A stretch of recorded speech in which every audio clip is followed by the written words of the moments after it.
श्री शिवाय नमस्तुभ्यम मंत्र का जाप बेलपत्र के वृक्ष के नीचे बैठकर करना। उसमें एक बार आपकी कामना हो जाना चाहिए, उसके बाद तुम्हारे मन में ये नहीं आना चाहिए कि मैं इस कामना के लिए ये जप कर रही हूं। शुरू दिन आप जब बेलपत्र के पेड़ के नीचे बैठें, शुरू दिन जब आप बेलपत्र के वृक्ष के नीचे बैठकर कामना कर कर एक बार अपने मन में आ जाना चाहिए कि मैंने इस कामना से श्री शिवाय नमस्तुभ्यम मंत्र का जाप किया। और दूसरे नंबर पर है जब बेलपत्र का पेड़ कहीं सूख गया हो और किसी किसी के यहां पर बेलपत्र का वृक्ष जब सूख जाता है तो उस वृक्ष को लोग निकाल देते हैं, तोड़ देते हैं, काट देते हैं, निकाल देते हैं। अगर किसी के यहां पर बेलपत्र का पेड़ कट गया हो, सूख गया हो, सूखा हो, किसी के काम नहीं आ रहा हो, तो वहां से बेलपत्र के वृक्ष की थोड़ी सी जड़ के पास का भाग लेकर आना और उसका चंदन जैसी मुठिया बना लेना और उसको फिर घिस कर मेरे देवाधिदेव महादेव को जब जल चढ़ाने जाओ तब वो बेलपत्री का चंदन मेरे महादेव को लगा कर आओ। हरे वृक्ष को नहीं तोड़ना,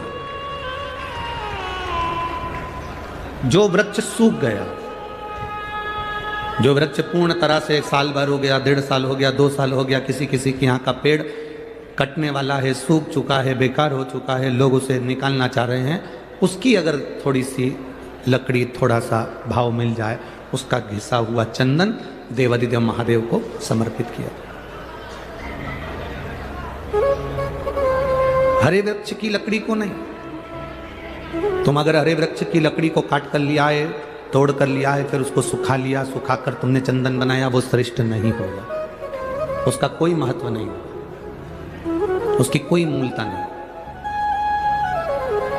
शिव महापुराण की कथा तो यहां तक कहती है कि हरे वृक्ष में से जब हम पत्तियां तोड़ते हैं तो उसकी डाली कभी नहीं टूटना चाहिए। वृक्ष में से केवल पत्ती तोड़ो पर डाली ना तोड़ो।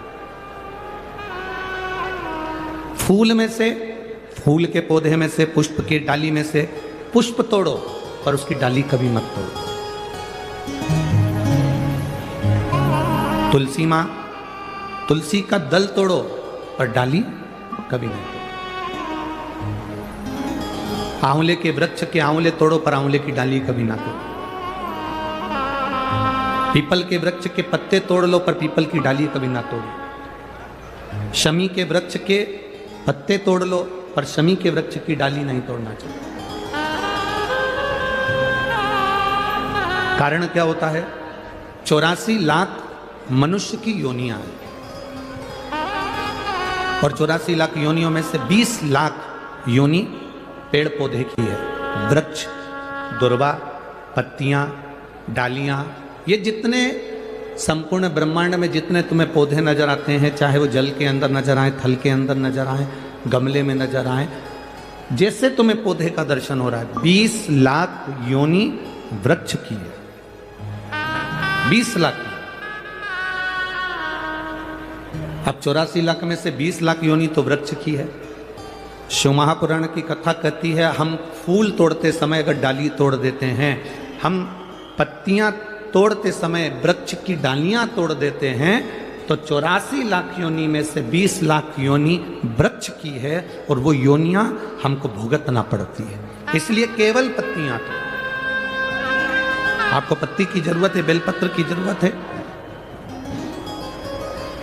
ये बेलपत्र की आपको जरूरत है, बेलपत्र तोड़िए, डाली ना तोड़ना। फूल की जरूरत है, फूल तोड़िए, उसकी डालियां ना तोड़िए।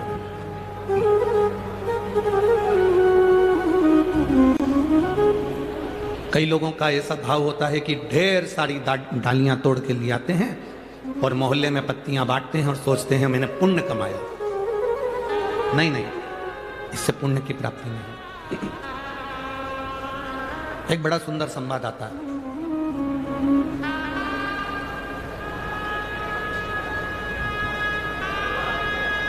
कुर्म पुराण का। एक गिद्ध जंगल में रह रहा है और उस गिद्ध का पूरा परिवार जंगल के अंदर है।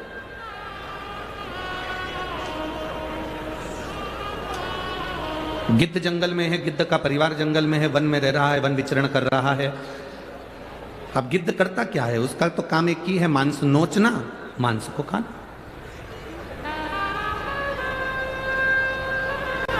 एक दिन गिद्ध जिस जगह से निकल कर जा रहा था तो वहां से 4 संत निकल कर जा रहे थे। बड़े भाव से वो चारों संत हरि गुणगान करते करते चले जा रहे थे।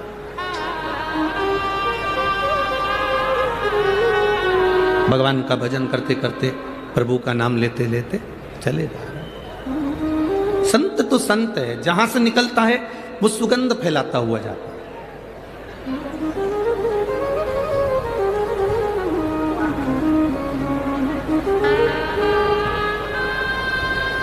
एक बेकार व्यक्ति और एक अच्छा व्यक्ति, एक अच्छे व्यक्ति का संग और एक बेकार व्यक्ति का संग।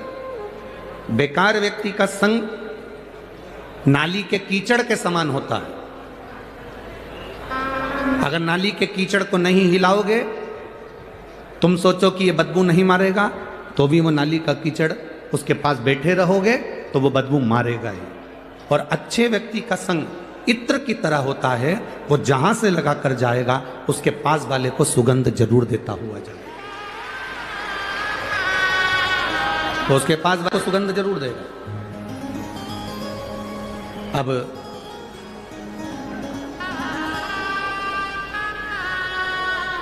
भगवान की विरल भक्ति को जैसे जैसे आप धारण करते जाते हो वैसे वैसे फल मिलते जाता। अभी एक भैया एक बेटी को लेकर यहां आए थे, आप लोग दर्शन करे थे, उसको गोदी में उठाकर लेकर आए थे। इस बेटी को कभी अगर मौका मिले तो उस भैया से पूछना, उस भाऊ से बात करना।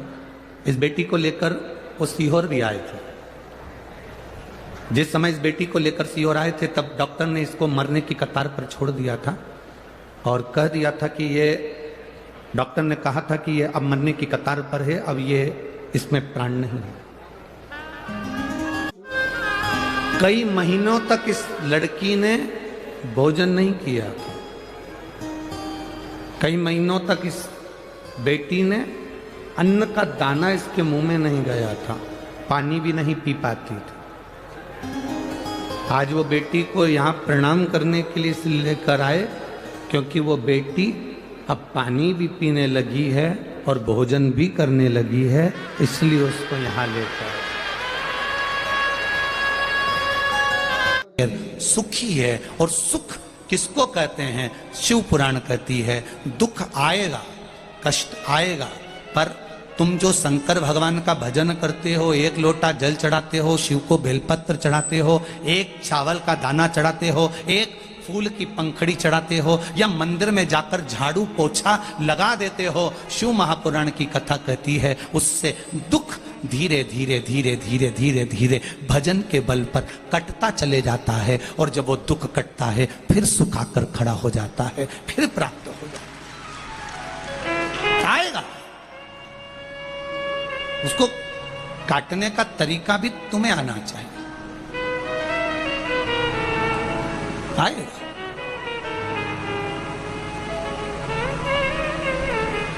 शिव कथा कह रही है, भगवान शंकर का संवाद कह रहा है।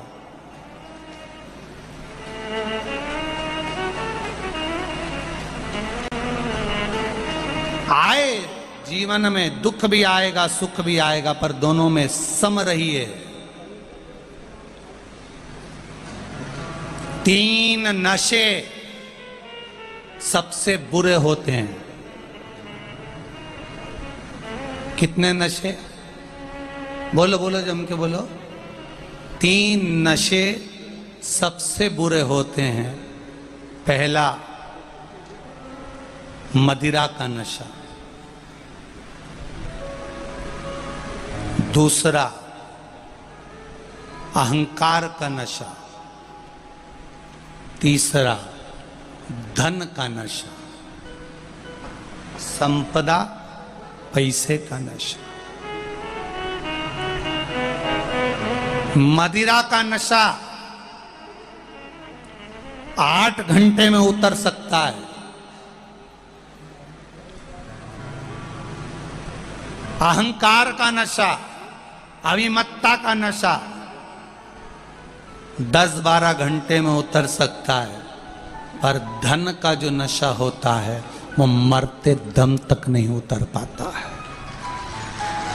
बड़ा कठिन है उस धन के नशे को कम करना।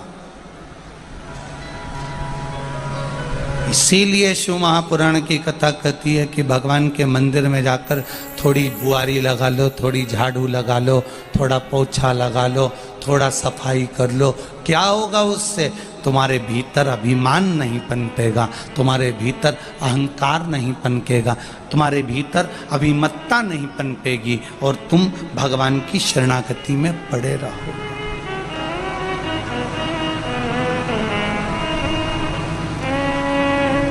हरिओं नगर में आया है, हरि करने के लिए ये जिह्वा मिली है, ना कि अपशब्द कहने के लिए मिली है। अच्छा करिए, श्रेष्ठतम करिए। जब अच्छा करोगे अच्छा प्राप्त होगा।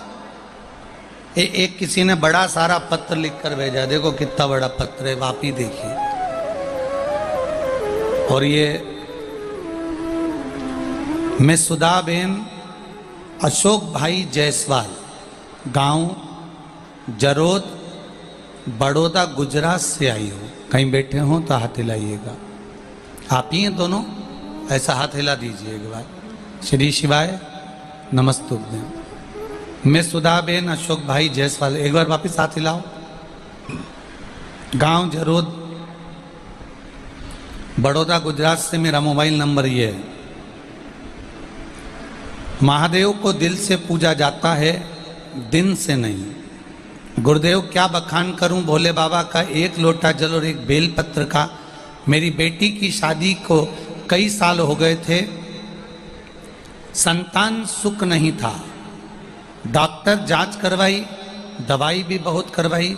मेरी बेटी के गर्भाशय में 4 इंच की गठान थी, वो भी निकलवाने के लिए डॉक्टर बोले तो निकलवाई।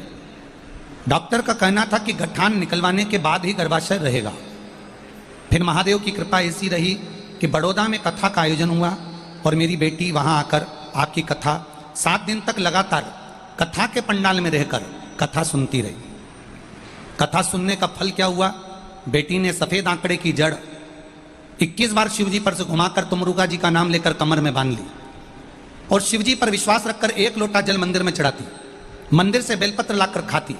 बाबा की कृपा देखिए, 4 इंच की गठान उसके गर्भाशय में थी। डॉक्टर ने मना कर दिया था जब तक गठान रहेगी तब तक संतान नहीं होगी। बाबा की कृपा देखिए गुरुदेव, ऐसी कृपा हुई कि गठान भी चली गई और गर्भ भी ठहर गया और मेरी बेटी की कृपा बाबा देवादिदेव महादेव ने कर दी। ये शिव तत्व है बेटी।